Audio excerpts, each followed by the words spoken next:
Welcome to another episode of LIXIL Facets of Design. This is a podcast brought to you by LIXIL Global Design. I'm the host, Paul Flowers. I'm the Chief Design and Brand Identity Officer of LIXIL.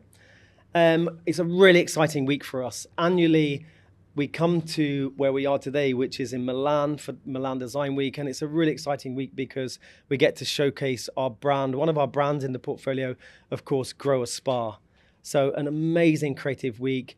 Our design team are here. We're trend hunting. We're interacting with architects, designers, and creatives from all over the world, gaining insights that we use for fuel throughout the whole year. So it's a really exciting time for us. And that's why we're filming the podcast this year from here. And I've got really, really exciting guest on today. And it's somebody that I've known for a long time. I've worked in similar companies to him, like Philips. We've been judges at the Design Business Association for the Design Effectiveness Awards, and I've got to know this individual over time, and I've got to also watch his progression and how his career progression has really helped so many creatives to elevate their positions in companies. And our guest today is going to take you on a journey and give us amazing insights into his career, into his education choices. So I'm really excited to introduce to you Mauro Porcini. I think many of the creators are going to know you anyway, but Mauro, perhaps you could just give a little brief introduction about yourself. Well, first of all, thanks for having me. It's really a pleasure in this incredible location. You choose really a dream place in Milan. It's not easy, and then you put together an incredibly inspiring exhibition. So congratulations. Thank you. Thanks for having me. I'm Mauro Porcini. I'm Italian, so I'm home here, even though right now I live in Korea, in Far East. I used to live in America for many years, 15 years. I'm currently the Chief Design Officer of Samsung, a position that I took about a year ago. I've been for 13 years the Chief Design Officer of PepsiCo in a completely different industry. Before that, I was the Chief Design Officer of 3M, tech, but with a different kind of take compared to Samsung. I started in Philips, as you said, and I had a few years my own agency trying to figure out how to be entrepreneurial as well in the world of tech. So that's my journey in a few seconds. Amazing. Well, let's start at the absolute beginning. So I know you studied at the Politecnico di Milano, but before we even get into your education, what initially sparked that creative, inquisitive element of your character that made you think, I want to do something that's more creative and expressive? Well, not just thinking about myself. I have young kids right now. One is 4, and actually she's turning 4 today. Okay. Today is her Happy birthday. Thank you. On her behalf. And then the other one is 1 year and a half. So I'm there even just with them, observing them, trying to understand how much of this is DNA and how much of this is going to be education, because as a father, I feel the weight of trying to inspire them and educate them at the best of my possibilities. And so if I think about my childhood, I think there was a little bit of DNA, like for everybody. There was a little bit of creativity inside myself. But then I owe a lot to my parents. I always talk about them, even when they don't ask the direct question. My parents told me 3 things that later on in life I understood that were really, really important in my journey. The first one was this passion for culture. They literally love culture. I remember in television, instead of being excited by celebrities, singers, the typical kind of celebrities you get excited about, they were excited by people that were really good at talking, very eloquent people, and that had the depth of thinking. And they were not celebrating this explicitly. They were just in awe for these people. So I thought that was amazing. These people must be amazing. So I grew up with that kind of idea. And my mother was writing, she loved literature, and my father was an architect, but in love with art. And so they were really knowledgeable about all the world. So for them, culture. The second thing was kindness, and has nothing to do with your question, but it became very important in my journey as a creative and as a leader of thousands of people in my organizations. This idea of being a good person and love and selflessly loving people around you. And then the third thing was the passion for what they were doing. So both of them were doing jobs they didn't like. My mom, she couldn't go to university, even though, again, she loved culture because her family didn't have the financial means to send her to university.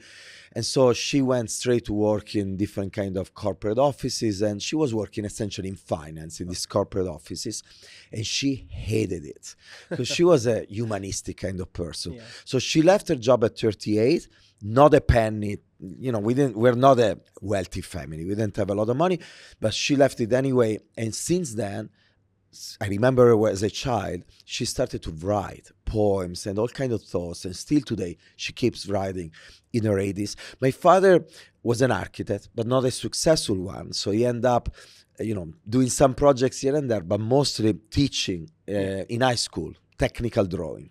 He didn't really like that. He was painting every single day. Why I mention this? For me, passion in what you do as a creative, or anyway, as in any kind of profession, is vital, is critical, is very important if you want to do something interesting. And as well, is important because you spend the most of your life working, so you better do something that you really love. Yeah. And they told me that kind of passion. And they told me also that I'm very privileged because I can have that passion align and combine with what I do as a job. Yeah. But even for people listening to us right now that eventually don't have a job that they like, maybe, you work in a factory and you don't like the job, or you drive a cab and it's not, your dream job. But even in the case, like in the case of my parents, you can still find in your heart, in your mind, the inspiration to do things that you really love, and it can change your life for the better. Yeah. So I thank my parents. I do it today. I do it all the time I can. Yeah, that's kind of like the Japanese concept of ikigai. Yes. Of really finding something that you're passionate about, but also brings value to society, but also pays a living as well. It's those combination of those things that if you can bring them together, it's real fulfillment and purpose. That's beautiful. And so obviously, so having that real creative family background that's conducive to creativity and also intellectually, it's like, because when we talk about creativity, particularly on Facets of Design, we're not just talking about traditional just drawing or sketching, or we're talking about creativity in general, whether that's poetry, whether that's communication, which is a form of creativity, of course. And so growing up in that environment, I guess, has kind of led you, I guess, organically towards the creative subject. So what did you study in Milan and in the Politecnico? Look, growing with those kind of parents, and because those passions became also my passions, and I started to be really good at doing these things. So I was really good at writing. I love literature, philosophy, and I was good at painting, and I love art in all form and facets. So you never know if you become good because early on you're exposed to it, or it was just, technically you're just inclined to that. Yeah. And that's why you became even more inspired by that. But long story short, I wanted to be a writer or eventually an artist. And my parents told me, look, it's going to be very, very hard to have a living, to earn enough in those two fields, especially back then in Italy. And so they told me, could you choose a university that maybe, is already an effort for them. It was an effort to send me to university. So I chose architecture. That was anyway a passion. And then a few days before doing the test to enter the university, there was a closed number of people that could enter. A friend of mine from high school calls me and he told me, look, there is this new faculty called Disegno Industriale, industrial design. Now, in English, it sounds different than in Italian because in English, design has a specific kind of meaning. In fact, we use the English word in Italian as well. Okay. But they decided back then, in the name of the Italian language, to translate it in Italian. So it was disegno. Disegno in Italian means drawing. Yeah. Industriale, industrial. And so it was within architecture, but it was new. And so the idea was that there were going to be many more opportunities to work. There was this balance between disegno on one side was creativity, and industrial on the other side was commerce. Yeah. So it's like, okay, this could be an interesting one to try. I studied a little bit what this was about, but in full truth, I had no clue of what that really meant. I did a test. it went incredibly well. I was number one out of thousands of people. I got the number one position. So I was like, oh, maybe that's my future. And I decided to go. And I knew if it was going wrong, I would have moved to architecture. It was part of Polytechnico, same university. So that's how everything started. Completely by coincidence, not knowing at all what I was going to study. And then I realized what that was. That was not the design of industrial machines, that could go, that can produce stuff. But it was the furniture my father was in love with. It was the lighting my father was in love with. The clothing, that even if they didn't have much money, they were always very elegant in the way they were dressed in themselves. It was the, paying attention to details. It was, at the end of the day, I realized later on, all about understanding people, humans, understanding their needs, but also understanding their dreams, their aspirations. And then inventing, literally, because the beginning is literally invention, even before you start to design, inventing a solution for those needs, those wants, those dreams. Now, this solution could be a chair, it could be a telephone, it could be lighting, it could be a brand, it could be an experience, it could be a story, it could be many different things. In those years in Polytechnico, I learned, once again, no matter what studying industrial design, that design could be applied to essentially everything. I remember Manzini, this incredible professor teaching service design. We were talking about experience design. Polytechnico was pretty advanced in the 90s in taking design beyond the traditional application to products. And so I fell in love with something I didn't know you could study, something I didn't know existed in a school. And still today, I'm sure you have the same kind of experience.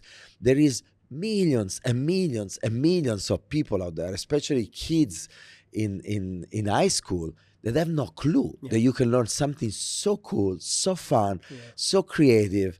Essentially, design is nothing else than the school of innovation. They teach you to innovate with a very human-centered approach. But there is no other school in the world, business school, science, engineering, there is no other school. I think that's why it's so difficult, isn't it, to articulate what design is, because it's such a widely used word. And it should be, because it does encompass everything that humans interact with. And I had exactly the same experience, by the way. I remember I graduated in 96, went to university in 92 into Newcastle.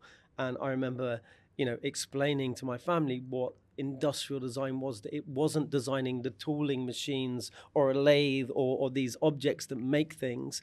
The industrial, and I still didn't really understand what it was, but I was kind of a bit more advanced than them. You knew more than me, a for little sure. bit, but still nobody. And so you say you're studying industrial design, nobody understood, and I think that's probably a terrible name for what we did, because, and fortunately, and we'll get into this later when we talk about this human centricity and connection and those things, but design has really, I think, and good design, great design, is developing into a concept where it really understands that it's there to serve humanity, it's there to serve individuals, it's there to create connection, it's there to create all of these elements that incrementally can make the days of people better every day. And I say this every podcast because it's the thing I'm most proud of in the world, is that at LIXIL, we our products that we've designed, that we create as a company, that they're used by 1 billion people every single day.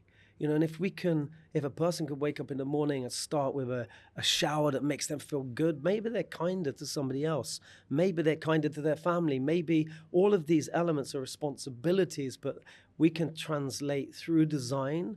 We can create experiences that could really propel people to have better experiences, not just at the moment of the interaction with the product, but throughout their day. And hopefully that baton passes on then to maybe some of the brands that you've worked with, by the products that they commute in, by the products that they use, whether that's, I know you do everything from telephones at Samsung, of course, to televisions, but all of those products are almost like batons that they can transfer this positive experience, and hopefully, and we're getting into this consumer centricity after, but hopefully if people are more consumer-centric and realize that our job, and architecture also, by the way, for people who watch and listen to our podcast, we talk about that a lot.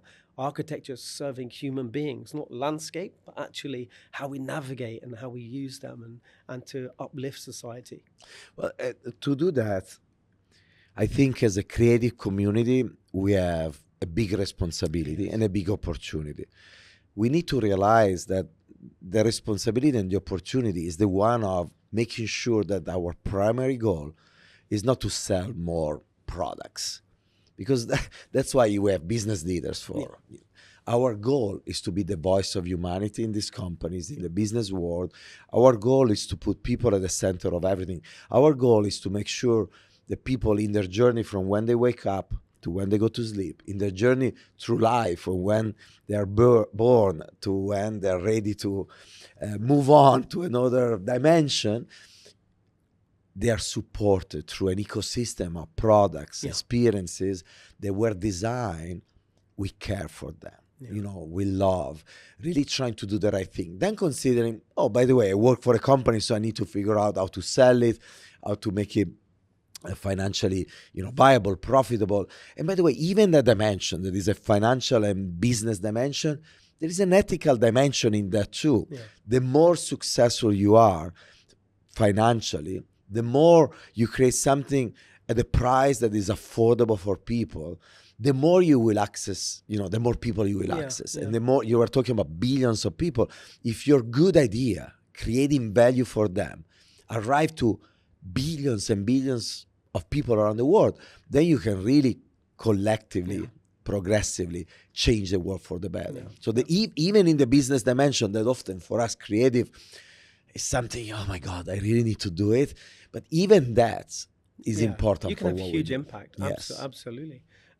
You just mentioned the words design community. So, that's the very reason why we set up this podcast, because with Facets of Design, we wanted to bring different creative disciplines together and to really inspire and to show individuals, and whether they are already in creativity or thinking of a career or coming in, or people just wanting to inspire their children, we want them to listen and watch the podcast and see individuals like yourself who very kindly, generously give up their time to move into this concept of creative community. And we're doing things like we have a Pinterest site that we put up for free. We want everybody, we're not trying to hide stuff away, we're trying to share stuff. We want other designers and architects and students to use our Pinterest site and to get inspiration. And we try to do talks, and our team are judges on design competitions, trying to put back into creativity. We lecture at universities. So we're trying to get our team to really create this creative community, because like you said, it's a shared responsibility we have.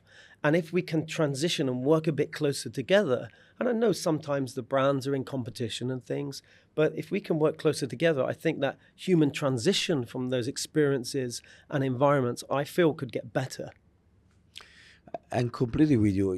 The name of our exhibit here in Milan Design Week is Design is an Act of Love. Yeah.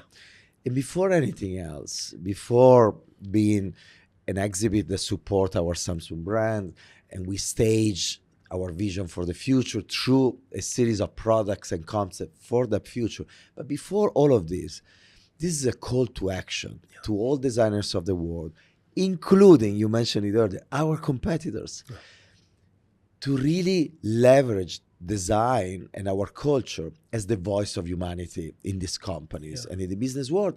In our context, this is more critical than ever, because we are dealing with a new form of intelligence that is not human at all. It's called artificial intelligence. And this intelligence can be amazing or can be concerning and dangerous. Many people are excited. Many others are really concerned about what that intelligence could do. And the question is not about should we do it or not? AI, yes or not? Robots, yes or not? Technology in general, yes or not? The answer is yes, we need them. The conversation should be about what's behind this, what drives them, how you design them, how you make sure that they're tame at the service of humans. How do you make sure, once again, the design is an act of love, that you put human first, that you educate this new technology in its infancy to be really good. The same work that my parents did, or they try to do at their best with me, the same work that I'm trying to do at my best with my kids. How do we direct technology in the right way? And once again, technology, because we are in a moment of crossroad, but this is true for any kind of industry and product category. How do we use this care for people to drive our innovation machine? And how we collectively unite as a creative community to drive that. That's really something. And I think, like you say, we're at the beginnings of a technology that we've never had access to before. And I think is a technology that we have a shared responsibility to work out how that's going to evolve. That can't be left in the hands of a few people, I think. And I do think creatives really have an opportunity because of the way we think. I think one of our greatest gifts is that we can think in a context that doesn't exist. And I often talk about this, but it's one of the greatest gifts of a designer. We could see opportunity and we can visualize that opportunity and take people along in a room on a journey with us just by being able to articulate or to visualize what that new context could be. And we need that more than ever. We need to understand what the context will be for new technologies like AI. But I'm going to stop you because we're going to come back to AI and do a deeper dive. I want to just... One thing that hopefully and probably is not what you're going to ask me later. You're so eloquent, and I think, I'm able also to storytell in a decent way. Designers need right now to be able not just to do things, but to share things as well. And storytell what we're doing, understanding our audiences that go from the user that use our products to the customers and the retailers that buy our products and distribute our products, all the way to the business leaders that we need to convince and inspire with what we do. So I'm sure there are many people that are studying right now and they're trying to figure out what they want to do in life, or maybe they're already designers and they're at the beginning of their careers. Practice the art of storytelling, understand how important it is in any kind of form and situation. Both you and I, probably right now we're very comfortable in front of a mic and a camera, but it didn't come easily. Maybe we're, particularly inclined because we're particularly social. There are people that maybe are a little bit more shy, but you need to practice. It's a skill you can learn. I think that's a really important message, because maybe people see you and they see how eloquent you are and good at presenting and just say, oh, he has a gift. Not to realize, no, that's hard work. It's like anything else. You've probably had to practice so many times, and I think if people understand that, how hard you have to practice to do that, it's more obtainable for them. It's not like it's a defined gift that they don't have so they can't do. It's a skill that they must learn. And I think it's important. Right? I wrote a book, The Human Side of Innovation, the power of people in love with people. In the book I talk about these 24 different skills of these ideal innovators that I call the unicorns. One of them is this, the ability to storytell. They're polyglots. They talk different languages, the language of design, of business, of technology, and storytellers. But at a certain point, there is a chapter about this, about education.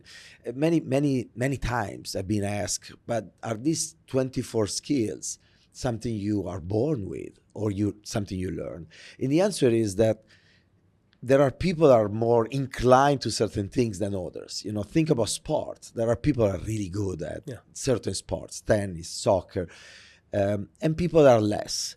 So the first thing that we need to do is to build awareness about what are those very important skills.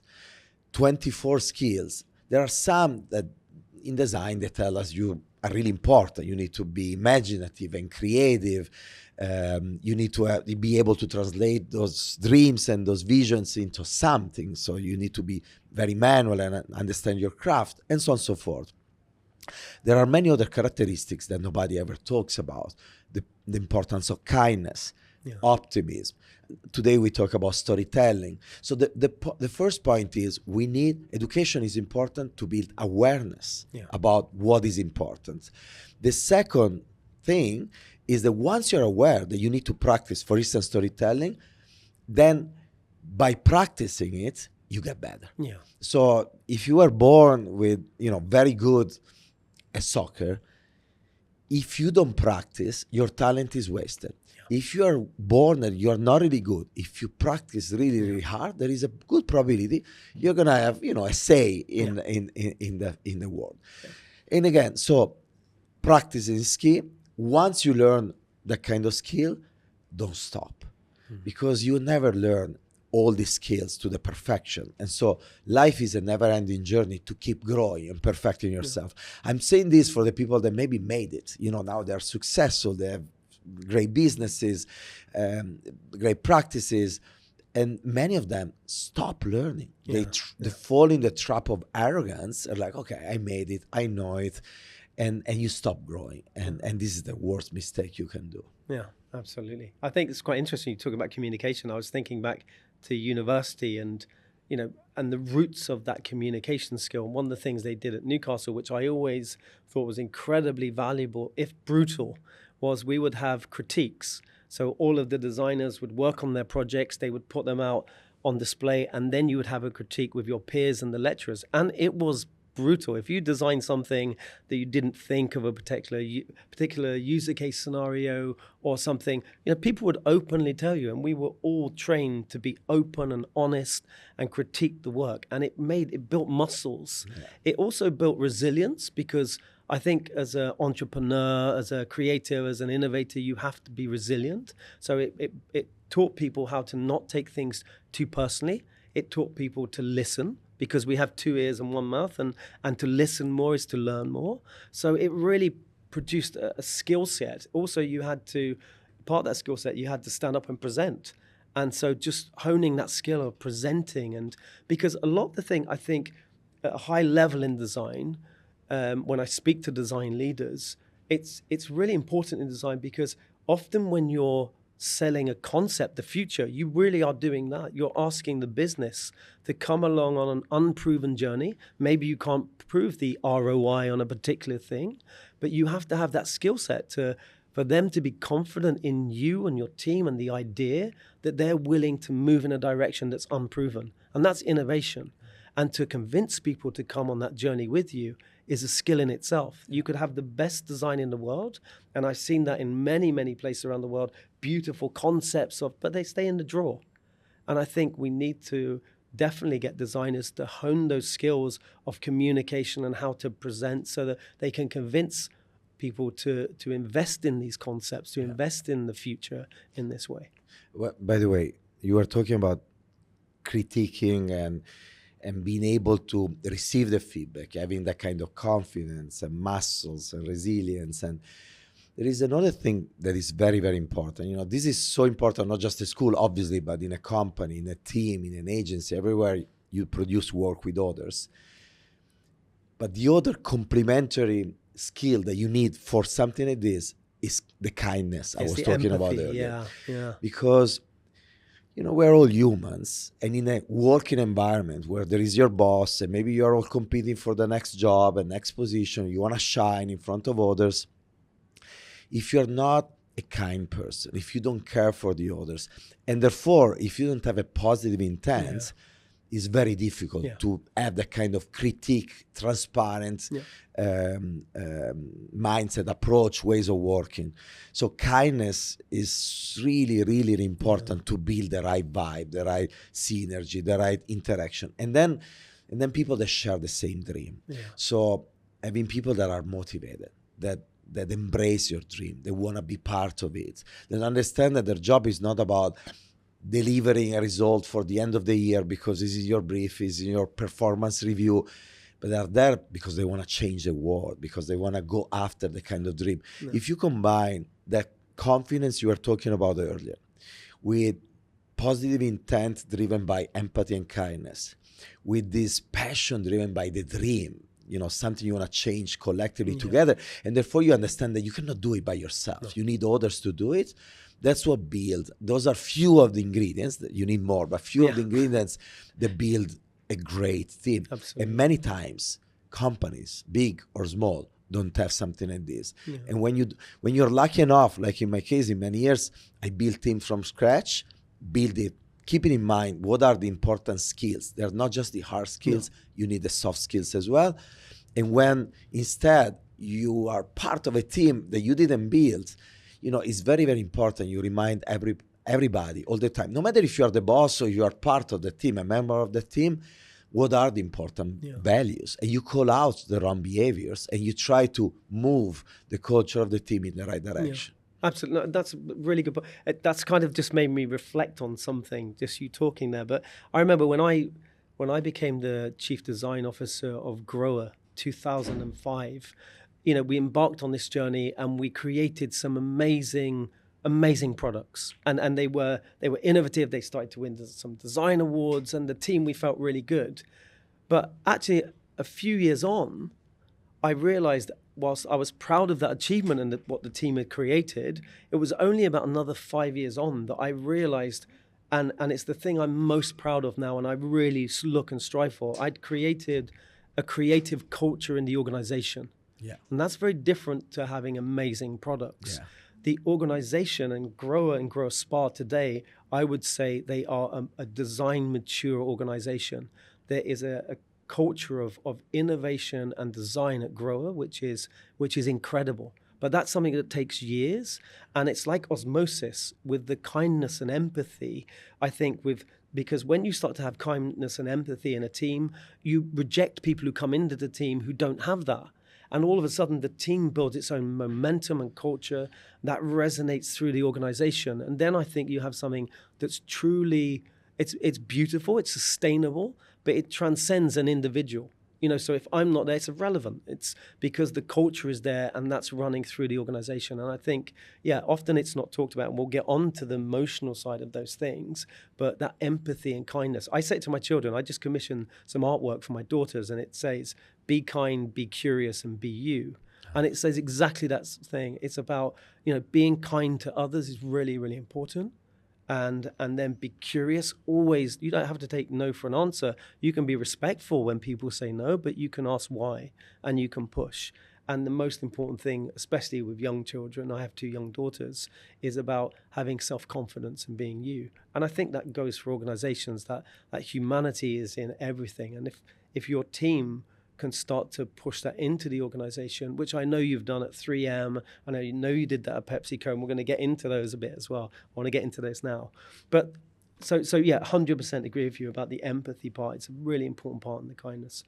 I just want to ask you, because having you here, and it's a topic I haven't really discussed so much with our audience on the podcast, but I know that I would say you are super international, of course. I know you've lived all over the world, in America and Korea, and we want to talk, and you were born in Italy, and I know you traveled so much, and myself also, I lived away from the UK for 16 years. I lived in the Netherlands working for Philips. I lived in Italy, designing elettrodomestici for Zanussi and Rex and Electrolux, the big brand. So I lived in Italy for a few years, and then I lived in Germany for almost a decade where my daughters were born. And I learned so many lessons, and through all my travels, about culture and how important that is. And one of the biggest lessons actually was empathy. It was about an understanding that before yourself, putting the needs and let's say desires of other people and letting those insights rise up. And I just wanted to ask you, having all of this international travel that you have, and you've been and lived in different countries, to people watching this, how important would you say to young designers, would you say travel, leave your own country, go and experience something else, experience cultures? How important is that? Is vital. And I realized that when I moved to Dublin to study in an exchange program at the National College of Art and Design, part of the Erasmus program back then. And I remember I was 24 and I spent almost a year abroad. And that was the first time that I started to change complete perspective on my own identity, on my own country, on so many things that was taken for granted. And I started to see everything with a different light. I started to appreciate many strengths of my culture. Again, my culture as an Italian, and then my personal culture connected to that background, Italian background. I also realized that certain things that we all accepted in Italy, they were our weaknesses as a culture, as a country, were not okay. You could do things in a different way. And I also realized, in the hosting culture, what were their strengths and what instead were eventually their opportunities. So essentially, traveling, living abroad, help you change in perspective. And innovation is all about changing perspective. Yeah. It's about looking at something with your eyes and the eyes of everybody else. And then all of a sudden, being able to slightly change the perspective, the point of view, so that you see something that nobody ever saw before. And the best way to change that perspective is to expose yourself to different perspectives. It doesn't mean that the other perspective is better than yours. The value is in the collision and the respectful dialogue between the two perspectives, because they're going to create a third original point of view. And this is what innovation is about. And that's why diversity in a team, in the composition of a team, in the way we think, is vital. Diversity of any kind, genders, cultural background, any kind of diversity. That's why talking to people that are really different from us, even when they have really different opinions, eventually you don't agree with, can make you grow, can validate even more your ideas, or can shake your ideas, or can give you an ability to storytell your ideas in a more compelling way. There are many different advantages that come from that kind of interaction with people that think differently from you. And so after Dublin, then I realized the importance of traveling, but I never wanted to leave Italy just for the sake of leaving Italy. So me ending up leaving Italy to then move to the US, first in Minneapolis, then in New York, and now in Seoul, it was always driven by a different kind of dream. The dream of a job that gave me the possibility to really impact society, to do things that were relevant in companies that I really respected. And then following that dream, I ended up in different parts of the world. But again, there is another story here. If you have a dream, that dream can lead you to places that you didn't even imagine. It was never a plan for me to leave Italy. The dream led me to leave Italy. And then you learn and you grow. And even in moments that were really difficult for me, actually in the most difficult moment in my life, I grew even more rapidly. And I learned so much. So every step, every time I jump in the void, I took a decision to change life, to get out of my comfort zone. I did it with the conviction that even if it was going to go wrong, I was going to be anyway to grow and become a better person, better leader, better father later on, better designer. Oh, amazing. So I'd just like to skip forward. So because you've obviously worked at 3M, PepsiCo, and Samsung, and I guess obviously being a chief design officer, all of them. But let's just start maybe at 3M. So you were 3M's first chief design officer. Yeah. So if you could maybe just explain to us what was that like, and what challenges did that bring going into an organization like 3M with design being elevated to that level? What were the responsibilities, and what paradigm shift took place for you to really break ground there? Look, many years ago, Fabio Novembre, the famous designer Fabio Novembre, was giving a speech to introduce me for an award. And he was saying, look, for us, renowned designers in traditional fields of design, it's not been easy, obviously, because, it's not easy to become very renowned and successful in the field. But yet, we had a very clear path designed by people before us, the masters of design. He was talking about me instead moving when I was 27 years old, entering 3M, moving in a completely different kind of field where design was not established, where there was not a path. And so, Fabio is wonderful in storytelling. It was like, imagine this young kid with a machete in his hand in the jungle of 3M, opening the path, for himself and then for other people that follow later. I think it's a beautiful image because I really feel like I was in a jungle and I was trying to figure out where was the path, and I made many mistakes. I took the wrong turn and I went in different directions until I figured out exactly where I wanted to go. If I could project myself out of the jungle, the dream was always pretty clear, even if it was not very well defined. It's the beautiful hill outside of the jungle. And then where I come from is very clear as well. But when you are in the middle of the complexity, many people get lost and they give up. And instead, somehow I found my way. Something that really helped me, we were talking about storytelling, was actually storytelling.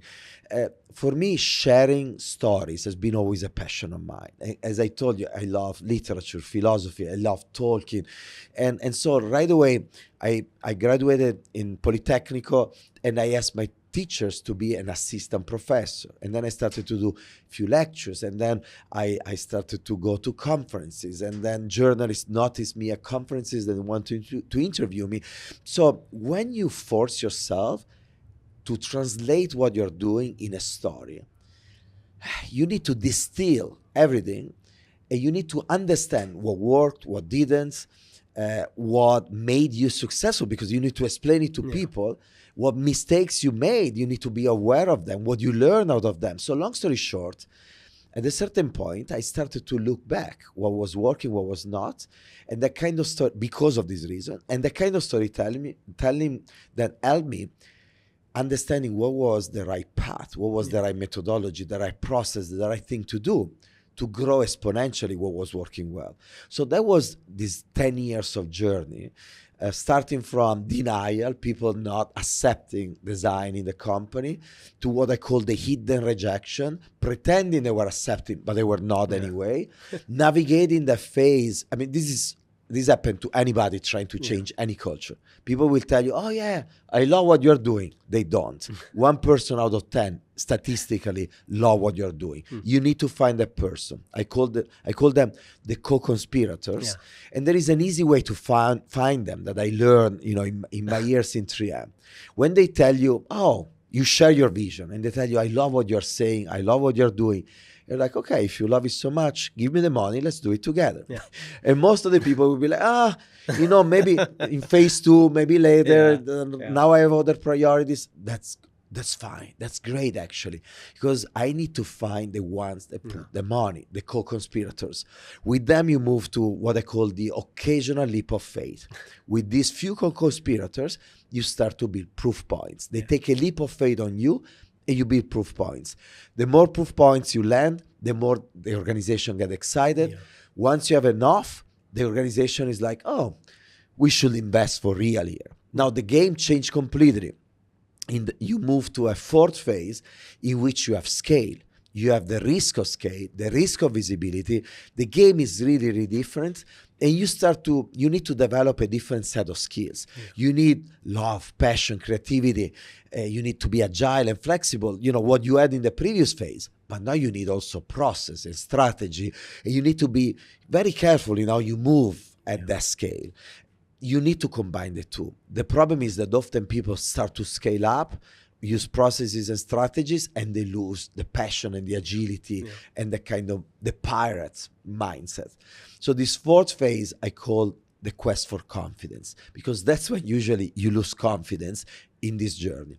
But if you preserve it and you succeed at scale, then you move to the 5th phase. I call it the holistic awareness, and that should be the base to start again a new process of transformation and innovation. So that's what I learned in those 10 years at 3M. So I guess when you were at that 5th phase, that's when you're ready to take on your next challenge. And your next challenge, of course, was something, it's completely different. So moving from 3M to Pepsi, that must have been it was a cultural paradigm shift, I'm sure. But how do you cope with and what drew you to take that role at Pepsi? Well, first of all, just for clarity, when I talk about holistic awareness, I reach holistic awareness so many times at 3M. You reach a goal, essentially, and then you need to set a new goal for you, because you never reach perfection. So there is always margin to keep improving. So that's what I meant. But you're right, from a career standpoint, from a journey standpoint, for sure, moving from 3M to PepsiCo was resetting everything, starting from denial again. Which is risky. I mean, it takes courage, because if you're comfortable, you'll have a great job, you've turned the things around, it's all going well. And then a new challenge comes, and Pepsi has a strong culture. So what made you want to take on that challenge again? I will be very honest, because it's easy to say, oh, I'm a dreamer and I went and I wanted to. There is also that. I don't know, probably I need to thank again my parents, because I'm always uncomfortable standing still. I need new challenges all the time. So there is also that. But there was also a situation in which, I was married, and my wife back then was a fashion designer. She was working for Yves Saint Laurent, and there was no way for her to find a job in Minnesota in that kind of world, in that kind of industry. And so at a certain point, I was feeling for her. She was back in Milan. She was coming, and Yves Saint Laurent called her back. So again, it was very personal, because our lives, there is this, right? There is family, there is people around you. And so at a certain point, I started to listen to the calls I was receiving. In those years, I was very visible, because Fast Company decided to make me Master of Design in 2011. I received many awards, so I would receive many calls from other companies, but I was always refusing them, not interested, not even really talking with the company or the recruiter. And instead, that personal reason made me talk to two companies that arrived one day after the other. So early November, I don't remember exactly the day of 2011, PepsiCo arrived. Exactly the day after, that's a coincidence, Virgin arrives with Richard Branson. And so I started to talk to both of them. And then I met Indra Nooyi, the CEO of PepsiCo. I didn't meet Richard in that process. But for a variety of different reasons, I decided to join PepsiCo and join Indra, the incredible vision in Indra. Richard was, for me, an insane level of inspiration. I read all his books. But Richard was and he is still today, a business leader, a chief design officer, a brand designer. He's all of this, right? While in the world of PepsiCo, Indra was an incredibly visionary leader. She was incredibly strategic. She comes from the world of finance and strategy. So I felt that I could be really complementary to her vision, and I could have a different kind of role. So that's why I decided to go after that. But at the beginning, again, I took the calls because of my personal situation. The reality is that in a matter of few weeks, when I started to talk about those opportunities, then the reason became excitement and wow, I can change another industry. And you start to dream. And we're moving to New York, so that was an easy bet for anybody working in fashion. And New York's amazing. We have a design studio in New York, and whenever New York's such a unique place. So that must have been really hard for you. Actually, in New York, I met the person that then became my wife, the mother of my kids. And I want to mention her as well, because when Samsung arrived 1 year and a half ago, it was very exciting for me. And if you want, we can talk about why later, but it was exciting for me. I wanted to do it. But then, I had a wife. She was happy in New York. She was having, a dream job, being leading marketing experience for Golden Goose, this incredible company in the Americas. And she was pregnant of our second kid. And we had a very young first kid. So it was not that obvious that you will move all the family. No, I was surprised when I heard that you go. I was genuinely surprised. I thought, wow. All the way to Korea in a completely different kind of world, different kind of culture. And so I need to thank her that decided to leave everything and just jump and go and take this adventure and explore, everything together. My point is, I surrounded myself in my life by persons that are really, really good. Both, my significant others, as well as over time, friends that I kept close to me that are really, really special. And the first characteristic is kindness, being a good human being. I'm mentioning this because no matter if when we do this podcast, we talk about design and business and innovation and success eventually, the reality is that behind the success of all these people that have the privilege of being in front of a mic, there is always a support system. Or for many people that don't make these things is because they lack the support system. So especially for everybody, any age, but especially the younger one, choose the people around you carefully. your wife, your husband, your significant other, your friends, your colleagues, the teams you build. Choose people carefully. And goodness, kindness, being a good human being is not even characteristic number one. It's characteristic number 0. It's the foundation of everything. Well, I think if you find somebody who's kind, you root out other traits that you don't want. So ego and things. If they're kind, they don't have ego. So you push those things to one side anyway. So yeah, I think that's a great point. I think, and they care about each other. Like in my first example, it was me really caring deeply about her, but she was caring about me. But in that moment, it was me that I needed to do the step. In this other situation, is the other person that really cared deeply about me, and she did the step for me. And this is life. Sometimes it's you, sometimes it's the other person, but it's important that both people care about each other, and then you become invincible. No, I think, and you're right, and it's so closely related, and we don't talk about that enough, actually. But of course, it's like your personal life. If you're creative, often it's not normally a 9-to-5 job. It does intrude into your private life. It does become part of that. And as creatives, we do take those things home, and we are always talking or thinking or working. There's always something on in the background. So I think, having that unit. I think the most successful people I know, they always had a unit of really nice people around them, or kind people, or supportive people. You're right, you can't make it without that, because it's so hard. It's so hard to innovate. It's so hard to be successful in business. It's so hard to lead a team and motivate the team and keep coming up with new things that push and feed everybody and their curiosity and their love and their passion. So it's a really hard thing to do. So you need that infrastructure. So I just want to ask you about this thing, because it's something I'm fascinated in. Because, like I said, when I first started work at Grow, I was a 32-year-old. Their first chief design officer at Grow. I was a young English guy. I didn't speak German, and here I am working for a German, very established engineering-led brand.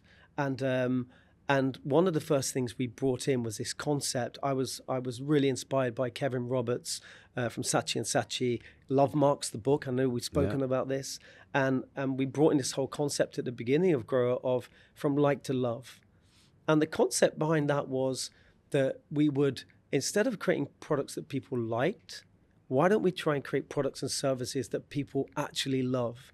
And then how do we decode that concept of love into a service or a product? And the reason why we said that is because, there's a rationality to selecting product. It's this, it's that, it has that feature.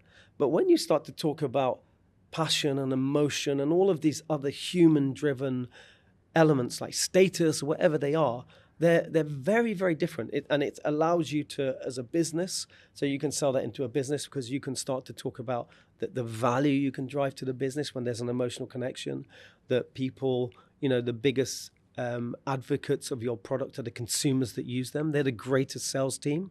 The amplification of a consumer that's delighted and loves your product, you will never hire a salesperson to replicate that.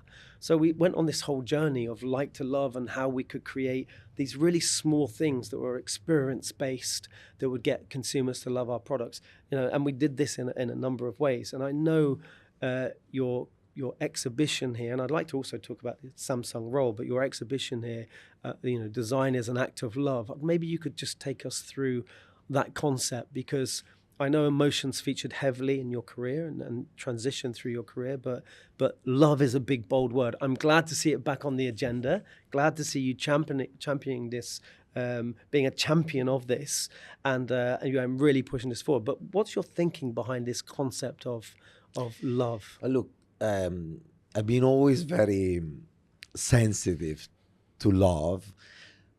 On one side, because I'm a romantic person. So I've been, since I was very young, in love with the idea of love. I love love songs and the idea, I was very romantic. But then, because of this sensitivity, probably I was very, there are certain things really resonated with me. For instance, the idea of love in Plato that I learned, when I started to study philosophy. Books like, the one of Kevin Roberts and Love Marks, Karim Rashid talking about global love. Every time I bumped into this word, I found something that was very close to the passion that my parents taught me and the love that you could feel in my house for each other and for what we were doing. So it probably came from there, and then it grew over the years. And because of this, since the very beginning, I started to profoundly study what love is and try to understand what love is and how to connect it to innovation, to design, and then later on to business. If you think about the first act of innovation or the first act of design, because they're exactly the same thing, it was when a woman or a man in prehistoric times, around 3.3 million years ago, decided to take what was available in nature, two stones, scratch them with one another, and to create the first tool. That first tool was used to hunt, to protect themselves, to prepare food.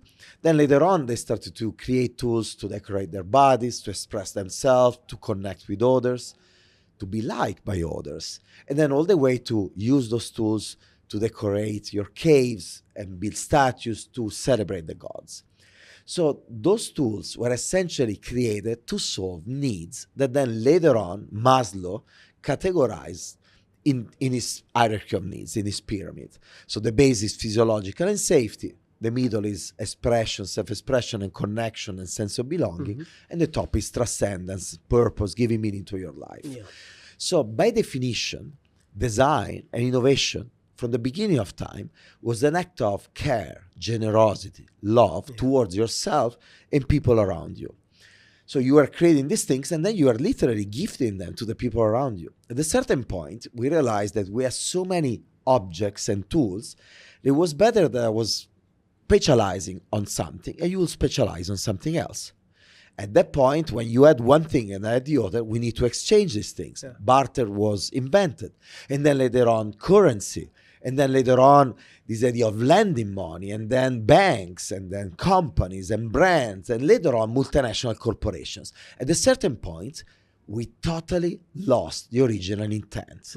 And we started to confuse the creation of all these things, production, design, innovation, business, as a tool to arrive not to happiness and caring for yourself and others, but to fame, to accumulation of money, to wealth, to power. So we lost completely direction. So when I talk about design innovation as an act of love, it's just a reminder that we should go back to that original intent. It's the reason why we build all of this. Now, you may argue, well, do we really need it in a big company or small company? Do we need to create something that really solve all these needs? Or do we need to create something that is good enough, super profitable, reach as many people as possible and drive revenue for the company? Well, companies for many years thought in this way. You just don't need it. You don't. The reality is that in the world of today, where the traditional barriers to entry of these companies are down, because of globalization, competition, especially coming from different countries in Asia, new technologies, the fact that anybody can sell anything to anybody through e-commerce or build brands through social media, so bypassing traditional areas where these companies were building their barriers to entry. Because of all of this, big companies compete with small companies, and they all compete to solve something meaningful for people, to create a solution that is meaningful for people. If your company is extremely profitable and extremely successful financially, with a product that eventually is very functional, but is not beautiful enough, or maybe it's functional, beautiful, and is not sustainable, or maybe functional, beautiful, sustainable, but the brand is not inspiring. But essentially, if you have one weakness, in the past, you could protect that weakness. Today, you can't. And even if you are right now in this moment, you're listening to us, you can protect the weakness. Sooner or later, somebody will arrive and will compete with you on the weakness in ways that were not possible in the past. So today, human centricity, putting people first, innovation as an act of love, design as an act of love, is a meta competitive advantage, is the competitive advantage on top of everything, every other competitive advantage you can build. So, and is a culture before anything else. It's a culture you can find in the world of design because we are trained in a way, but that can that needs to be embraced by any other capability. It's the culture that makes you feel, even if you have a product that is extremely successful, profitable, driving revenue, even in that case, and especially in the case, if your company has that kind of culture, you will have people that even proactively will think, how can I make the product better? Yeah. How can I improve it? And again, why I say it's a competitive advantage, because even if your company is not listening to you and is not ready to launch the better product to market, the moment the competitor arrive and attack you exactly there, you are ready. You can move with great agility. And if you are ready, the company will be like, wait a second, we were blind to this. We didn't realize this. But this guy or this team or this capability in the company, designing our company as an example, saved us. We were ready because of them, because of the culture, because of the proactive care for people that drove them to create something like this in advance. So maybe in the future, we should invest in it and we should be more strategic, in that kind of culture. Amazing. Okay. Wow. Well, look, we're really excited to see what you're going to be doing at Samsung, and obviously the exhibition's on this week in Milan, and I'll certainly be coming over having a look. A phenomenal brand, and of course seeing what you've done at 3M and Pepsi to the culture also, it's going to be really exciting to see what you're doing with Samsung. So good luck with that. We have a tradition at the end of the podcast. We just ask 3 simple questions, 3 short answers, but to really just get to the crux of what you feel, what first comes to your mind. And then we kind of keep that consistent across the podcast. But I wanted to ask you, okay, if you could design one system or product in the world, what would it be? So any system or product. Is just one. You can't have 10. But it's what I'm doing now. I mean, to design the future of artificial intelligence in our life. Yeah. Because it could go wrong. It could go. It could go in.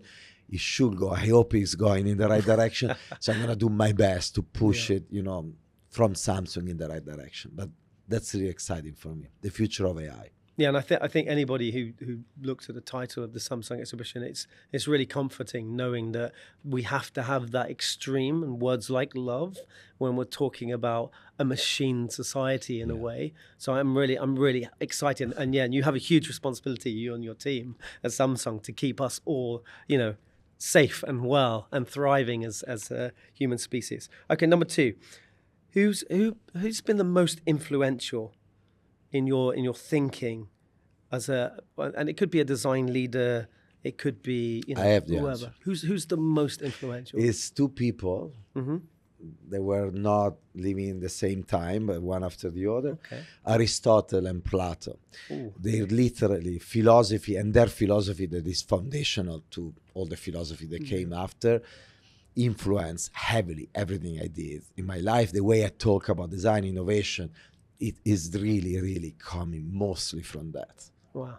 Okay, so you are very philosophical anyway, so I guess... Look, philosophy is philosophia, is love for knowledge. So the philosopher is the one that investigates all the key questions of life. So in philosophy, there are already all the answers of people really, really smart that in thousands of years have been investigating the meaning of life. Is as designers, we often say we don't design products, we design meaning. Well, in philosophy, there are so many answers. In philosophy, you find answers about what marketing is, what branding is, what drives people to purchase. Things that are very practical, really financially driven, business driven, is all there because at the end of the day, are humans interacting with humans with specific needs and emotions and desires. Okay, amazing. All right, that's insightful, actually. Final question. What's a current design macro trend you can't stop thinking about? Well, in my business, in the world of tech, everything converged towards this minimalism that flattened down everything. Every TV, phone, refrigerator looks really similar. So in terms of trends, it's not a specific trends, but they want to break away from the monotony of one language in an entire industry. This is an anomaly, because in your industry you have so many different kind of languages, very minimalistic, very maximalistic, and everything in between. The same in fashion, in furniture, in lighting, in automotive, in architecture. In tech, we don't anymore. We used to in the past, we don't anymore. So what I'm obsessed about is to break away from one language. There is space for minimalism, but we need space for other trends, other languages. I call this expressive design. It's just an approach that covers the two extreme, and really I want to reinfuse the kind of inspiration in the tech world, and the kind of passion and warmth and love. Amazing. Once again, in the way we talk and express ourselves through products. Amazing. So we're excited. We're going to keep an eye on this and see how it develops at Samsung. This expressive design with love, with humanity at the center, of the core. And I'm sure, and we're very excited to see what's coming next. And obviously, you have a crazy track record of doing amazing things at companies. So I think everybody's behind you and thinks you're going to do amazing, of course, at Samsung. So we wish you lots of luck. So Thank amazing. you. Thanks to everybody always that tunes into our podcast. The most important thing, of course, is the generosity and the kindness of individuals like Mauro, who come and they give their time for free and spread and share their insights to the creative community. And we're going to be working really even harder this year to bring the creative community together and share, like I said, knowledge, share passion, share insights, so we can elevate this whole concept of what we need to do as creatives to ensure humanity is kept in check with some of the technologies which should be tools. They should be used to improve our lives, and we're really excited that we have leaders that will ensure that that's kept in check. So Mauro, thank you so much for joining us. We appreciate you spending the time today. We know how busy you are, and of course as a friend, it's always great to see you. But thank you for having me. Thank you for this platform. Thank you for the messages you share in this platform. That's it. Thank you. Thank you so much for listening to Facets of Design from LIXIL Global Design. Please be sure to subscribe, share and follow us on Instagram at LIXIL Global Design. Stay tuned for more insightful conversations with innovators shaping the future of the creative industries.